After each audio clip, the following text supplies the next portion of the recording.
بسم اللہ الرحمن الرحیم۔ عزیز طلبہ السلام علیکم۔ آج ہم مرزا غالب کی غزل کا مطالعہ کریں گے۔ سب سے پہلے میں غزل کا تعارف کرواتا چلوں۔ لغت میں غزل کے معنی عورتوں سے باتیں کرنا، اس کا فارسی میں لفظ ہے سخن با زنا گفتن، یا عورتوں کی باتیں کرنا، سخن از زنا گفتن کے ہیں۔ غزل ہرن کی چیخ کو بھی کہتے ہیں۔ اصطلاح میں غزل شاعری کی وہ قسم ہے جس میں حسن و عشق کے موضوعات اور تجربات پیش کیے جاتے ہیں۔ غزل کے لہجے میں موسیقی اور ترنم کے عناصر ہوتے ہیں۔ غزل میں مخصوص علامتیں ہوتی ہیں جو غزل کو دوسری اصناف سے ممتاز کرتی ہیں۔ غزل میں حسن و عشق کے ساتھ ساتھ تصوف، اخلاق اور حیات و کائنات کے مضامین بھی ملتے ہیں۔ غزل کے پہلے شعر کے دونوں مصرے ہم قافیہ اور ہم ردیف ہوتے ہیں۔ باقی اشعار کے ہر دوسرے مصرے میں قافیہ موجود ہوتا ہے۔ غزل کا آخری شعر مقطع کہلاتا ہے، بشرطے کہ شاعر نے اس میں اپنا تخلص برتا ہو۔ غزل کی ایک انفرادی خصوصیت یہ ہے کہ اس کا ہر شعر موضوع کے اعتبار سے مکمل ہوتا ہے۔ اردو غزل کا سفر، ولی دکنی، میر تقی میر، سودا، میر درد، ناسخ، آتش، مصفی، غالب، ذوق، شاہ نصیر اور بہادر شاہ ظفر سے ہوتا ہوا داغ، علامہ اقبال، حالی، فیض احمد فیض، ناصر کاظمی، احمد فراز اور عباس تابش تک اسی زور و شور سے جاری ہے۔ غزل کو اردو شاعری کی آبرو کہا گیا ہے۔ غزل کی دو چیزیں جو غزل میں جو غزل کا حصہ ہیں، وہ ان میں ایک مطلع یعنی غزل یا قصیدے کا پہلا شعر جس کے دونوں مصرے ہم قافیہ و ہم ردیف ہوتے ہیں، اور مقطع یعنی غزل کا آخری شعر جس میں شاعر اپنا تخلص استعمال کرتا ہے۔ اور آپ جانتے ہیں کہ تخلص شاعر کا مختصر نام ہوتا ہے جو وہ شاعری میں استعمال کرتا ہے۔ سب سے پہلے میں مرزا اسد اللہ خان غالب کا تھوڑا سا تعارف کروا دوں۔ یہ 1797 عیسوی میں پیدا ہوئے اور 1869 میں ان کا انتقال ہوا۔ ان کا اصل نام اسد اللہ خان اور غالب تخلص ہے۔ آگرہ میں پیدا ہوئے۔ غالب کی عمر 5 برس تھی کہ ان کے والد ایک لڑائی میں مارے گئے۔ ان کی پرورش ان کے چچا نصر اللہ بیگ کے سپرد ہوئی جو انگریزی فوج میں ملازم تھے۔ وہ بھی جلد ہی انتقال کر گئے تو یہ اپنی والدہ کے ساتھ دلی آ گئے۔ مرزا غالب نے پینشن میں اضافے کے لیے کلکتے کا سفر بھی کیا مگر اس میں اضافہ نہ ہوا۔ 1850 میں بادشاہ کی ملازمت اختیار کی۔ 1857 میں جنگ آزادی کی وجہ سے پینشن بھی بند ہو گئی اور شاہی ملازمت بھی جاتی رہی۔ انہوں نے دلی میں وفات پائی۔ غالب نے اردو اور فارسی دونوں زبانوں میں شاعری کی۔ اردو شاعری میں ان کا مقام بہت بلند ہے۔ ان کے ہاں موضوعات کا ایک لامتناہی سلسلہ نظر آتا ہے۔ انہیں اردو شاعروں کی صف اولین میں ممتاز جگہ ملی ہے۔ غالب کی اہم تصانیف میں دیوان غالب اردو، دیوان فارسی، گل رانا، مہر نیم روز، دستمبو، کات برہان، لطائف غیبی، قادر نامہ اور عود ہندی شامل ہیں۔ سب سے پہلے غزل کو میں پڑھ دیتا ہوں۔ یہ 7 اشعار پر مشتمل غزل ہے اور اس میں پہلا شعر مطلع ہے اور آخری میں غالب نے اپنا تخلص استعمال کیا ہے، اس لیے وہ مقطع شمار کیا جائے گا۔ تو غزل کا مطالعہ کرتا ہوں، غزل کی تدریس کرتا ہوں۔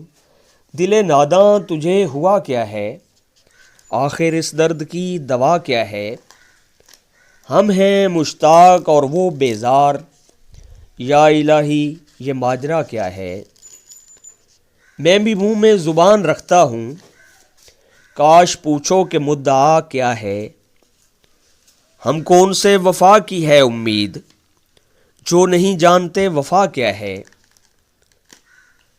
ہاں بھلا کر تیرا بھلا ہوگا، اور درویش کی صدا کیا ہے، جان تم پر نثار کرتا ہوں، میں نہیں جانتا دعا کیا ہے،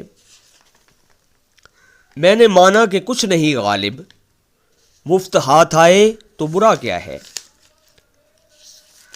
عزیز طلبہ، مرزا غالب کو اپنی فارسی شاعری پر ہمیشہ ناز رہا، لیکن یہ دیکھیے کہ مرزا غالب اردو کے ایک ممتاز شاعر کے حوالے سے صفحہ ہستی پر نمودار ہوئے۔ مرزا غالب کی اردو شاعری میں فارسی الفاظ کی کثرت ہے، کیونکہ وہ فارسی کو ہی اس قابل سمجھتے تھے کہ وہ بہت اعلیٰ پائے کے مضامین بیان کر سکتی ہے۔ لیکن آپ اس غزل میں دیکھیے گا کہ انتہائی آسان الفاظ استعمال ہوئے ہیں، لیکن اس کے باوجود آپ ان میں معانی کا ایک جہان دیکھیں گے۔ تو سب سے پہلے دیکھیے شعر نمبر 1، دل ناداں تجھے ہوا کیا ہے، آخر اس درد کی دوا کیا ہے۔ تشریح، یہ ایک دو لائنیں شروع میں شاعر کے تعارف کے، ہر شعر کی تشریح میں آپ نے لکھنی ہے۔ مرزا غالب اردو شاعروں کی صف اول کے ممتاز شاعر ہیں، ان کی شاعری بہت اعلیٰ پائے کی ہے، ان کی فنی عظمت کو ہر ایک نے سراہا ہے۔ اس شعر میں شاعر اپنے دل کو نادان اور انجان سمجھتے ہوئے پوچھتا ہے کہ اے میرے دل، تجھے جو درد لاحق ہے اس کی دوا کیا ہے۔ سوالیہ انداز ہے، سوال کرتے ہیں اپنے دل سے۔ اصل میں شاعر کو سب پتہ ہے کہ اسے مرض عشق لاحق ہے، اور اس کا علاج وصال یار یعنی دوست کی ملاقات کے سوا کچھ نہیں، اور دوست یا محبوب سے ملنا دنیا کا مشکل ترین بلکہ ناممکن ترین کام ہے۔ لیکن معاشرے میں رسوائی سے بچنے کے لیے وہ اپنے دل کی بیماری ظاہر نہیں کرنا چاہتے، اس لیے شعر کی زبان میں وہ اپنے دل کے ساتھ مکالمے میں مصروف ہیں اور ادھر ادھر کی باتوں سے اپنا غم غلط کرنا چاہتے ہیں۔ ورنہ یہ بیماری کیا ہے اور اس کا علاج کیا ہے سب جانتے ہیں۔ بقول شاعر، ایک آزار دھڑکتا ہے یہاں سینے میں، ایک آزار دھڑکتا ہے یہاں سینے میں، اب تجھے کیسے بتائیں کہ محبت کیا ہے۔ اور ایک اور شاعر کے بقول، شاید اسی کا نام محبت ہے شیفتہ، شاید اسی کا نام محبت ہے شیفتہ، ایک آگ سی ہے سینے کے اندر لگی ہوئی۔ اصل میں کوئی بھی اپنے آپ کو بیمار عشق نہیں بنانا چاہتا، لیکن اگر یہ بیماری لگ جائے تو اس سے بچنا بھی ناممکن ہے۔ پھر ایسا انسان سمجھانے بجھانے میں قطعاً نہیں آتا، کیونکہ یہ ام الامراض ہے۔ بقول شاعر، عشق سے طبیعت نے زیست کا مزہ پایا، درد کی دوا پائی، درد لا دوا پایا۔ یعنی باقی سب امراض کا علاج ہو سکتا ہے، لیکن جس کو عشق لاحق ہو جائے وہ گویا درد لا دوا میں مبتلا ہو گیا، اس کا کوئی علاج نہیں۔ اس مرض میں جو میٹھا میٹھا درد ملتا ہے، اس سے کوئی جان چھڑانا بھی نہیں چاہتا۔ بظاہر وہ بہت سی دعائیں بھی کرتا ہے لوگوں کو دکھانے کے لیے، لیکن بقول شاعر، ہوتی نہیں قبول دعا ترک عشق کی، ہوتی نہیں قبول دعا ترک عشق کی، دل چاہتا نہ ہو تو دعا میں اثر کہاں۔ اس لیے شاعر اس لا علاج مرض کا علاج کرنے کی بجائے ادھر ادھر کی ہانکتا رہتا ہے، تاکہ لوگوں کو محسوس ہو کہ یہ بیچارہ جان بوجھ کر موت کے منہ میں نہیں جا رہا، بلکہ مجبوری اور بے بسی کے ہاتھوں لاچار ہے۔ شعر نمبر 2، ہم ہیں مشتاق اور وہ بیزار، ہم ہیں مشتاق اور وہ بیزار، یا الہی یہ ماجرا کیا ہے۔ اس میں 2 لفظ مشکل ہیں، مشتاق یعنی چاہنے والا، شوق رکھنے والا، اور ماجرا سے مراد ہے قصہ۔ اس شعر کی تشریح کرتے ہوئے اب دیکھیے، مرزا غالب اردو کے صف اول کے ایک ممتاز شاعر ہیں۔ ان کی ہماگیر شخصیت کی طرح ان کی شاعری میں بڑا تنوع اور بو کلمونی پائی جاتی ہے۔ وہ اس شعر میں سفر عشق کی ایک منزل کو بیان کرتے ہوئے کہتے ہیں کہ نہ جانے محبت کے سفر میں میرے ساتھ یہ کیا ہو گیا ہے کہ میں جس سے محبت کرتا ہوں اس کو دیکھنا چاہتا ہوں، اس سے ملنا چاہتا ہوں، لیکن وہ اس کے بالکل الٹ چاہتا ہے۔ اصل میں صورت یوں ہے کہ عاشق اندھا دھند اپنے کسی پسندیدہ انسان کو چاہنے لگتا ہے، وہ یہ بھی نہیں دیکھتا کہ جسے محبوب بنایا ہے وہ بھی اس کو چاہ سکتا ہے، کیا وہ اس کے برابر کا ہے، کیا اس کا مزاج اس طرح کا ہے۔ انسانوں میں کچھ دل پھینک ہوتے ہیں اور کچھ سنجیدہ مزاج۔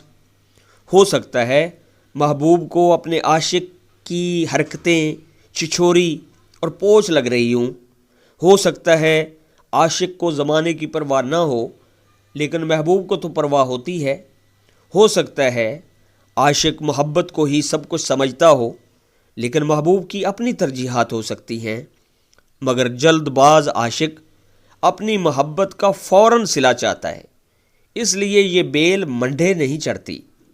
بقول شاعر، شاید کبھی خلوص کو منزل نہ مل سکے، شاید کبھی خلوص کو منزل نہ مل سکے، وابستہ ہے مفاد ہر ایک دوستی کے ساتھ۔ اس لیے عاشق یک طرفہ محبت میں پیش آنے والی مشکلات تو بیان کرتا ہے لیکن وہ دوسرے شخص کے دل کو بدل تو نہیں سکتا۔ اس لیے شاعر جس پر سب کچھ قربان کرنا چاہتا ہے اس کا طرز عمل مختلف دیکھ کر اس کا دل ٹوٹ جاتا ہے اور وہ سمجھتا ہے کہ شاید محبوب بے وفا اور ہرجائی ہے۔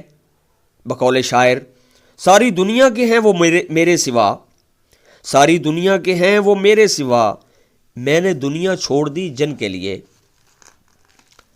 شاعر مایوسی میں محبت ترک بھی کرنا چاہتا ہے لیکن ناکام رہتا ہے۔ بقول شاعر، بھلاتا لاکھ ہوں لیکن برابر یاد آتے ہیں، بھلاتا لاکھ ہوں لیکن برابر یاد آتے ہیں، الہی ترک الفت پر وہ کیوں کر یاد آتے ہیں۔ شاعر سادہ اور مخلص ہے، وہ اس معاملے کو سمجھنے سے قاصر ہے، اس لیے خدا سے سوال کر رہا ہے کہ میری محبت کے بدلے میں لا تعلقی کیوں ہے۔ شعر نمبر 3، میں بھی منہ میں زبان رکھتا ہوں، میں بھی منہ میں زبان رکھتا ہوں، کاش پوچھو کہ مدعا کیا ہے۔ اس شعر میں صرف ایک لفظ ہے مدعا، یعنی مقصد، مطلب، مراد۔ تو اس کی تشریح کی طرف جاتے ہیں۔ اردو شاعری میں یہ روایت رہی ہے، روایت کا مطلب ہوتا ہے جو چلی ہوئی بات آ رہی ہے، یعنی وہ چیز کثرت سے بیان ہو رہی ہے، وہ ایک مضمون ہے اردو شاعری کا، کہ وہ شخص جو شاعر یا عاشق کا محبوب ہے اس کے بہت سے چاہنے والے ہوتے ہیں، وہ شہر کی ایک نمایاں، اہم اور بے حد خوبصورت شخصیت ہوتی ہے۔ شام کو محبوب محفل جما کر بیٹھتا ہے، بہت سے لوگ اس کی محفل میں موجود ہوتے ہیں۔ محبوب کی شخصیت بہت دلکش، فیاض اور باروب ہے، اس سے زیادہ گفتگو وہی کر سکتے ہیں جو ذرا ہوشیار اور مفاد پرست ہوتے ہیں۔ محبوب بھی ان کی لچے دار باتوں سے باہر نہیں نکلنا چاہتا۔ اسی محفل میں ایسا عاشق بھی ہوتا ہے جو اس پر دل و جان سے فدا ہے، لیکن محبوب کے سامنے ادب اور محبت کی وجہ سے بات نہیں کر سکتا۔ وہ محفل میں کسی گستاخی اور بے ادبی کا تصور بھی نہیں کر سکتا۔ بقول شاعر، دور بیٹھا غبار میر اس سے، دور بیٹھا غبار میر اس سے، عشق بن یہ ادب نہیں آتا۔ اور علامہ اقبال نے بھی اس موضوع کو بیان کیا ہے، خاموش ہے دل بھری محفل میں چلانا نہیں اچھا، خاموش ہے دل بھری محفل میں چلانا نہیں اچھا، ادب پہلا کرینہ ہے محبت کے کرینوں میں۔ مخلص اور سادہ دل عاشق چر زبان لوگوں کی مفاد پرستی پر کڑتا رہتا ہے۔ وہ محبوب کو بتانا چاہتا ہے کہ وہ ان مطلبی لوگوں سے دور رہے، لیکن روب عشق کی وجہ سے محبوب سے رو در رو بات نہیں کر سکتا۔ البتہ اس انتظار میں رہتا ہے کہ شاید محبوب اس سے کوئی سوال کرے اور وہ اس کا جواب دے اور اپنے دل کا حال بھی بیان کرے، لیکن ایسا موقع کبھی پیدا نہیں ہوتا۔ اس لیے وہ نہایت مجبور ہو کر حرف شکایت زبان پر لے آیا ہے کہ اے محبوب، دوسرے لوگوں کی طرح میں بھی منہ میں زبان رکھتا ہوں اور بول سکتا ہوں، لیکن میں تو تمہاری اجازت کے بغیر بولنا بے ادبی سمجھتا ہوں۔ بقول شاعر، ہے کچھ ایسی ہی بات جو چپ ہوں، ہے کچھ ایسی ہی بات جو چپ ہوں، ورنہ کیا بات کر نہیں آتی۔ اس لیے کاش آپ خود احساس کرتے اور مجھ سے بھی میرے محفل میں بیٹھنے کا مقصد پوچھ لیتے۔ شاعر یعنی عاشق کو یہ دکھ ہے کہ محبوب آخر سادہ اور پرخلوص چاہنے والے کی بات کیوں نہیں سنتا اور مطلبی لوگوں سے دوری کیوں اختیار نہیں کرتا۔ عزیز طلباء، مرزا غالب کی غزل کے 3 اشعار کی تشریح مکمل ہو چکی ہے، باقی انشاءاللہ آئندہ لیکچر میں کریں گے۔ والسلام، شکریہ۔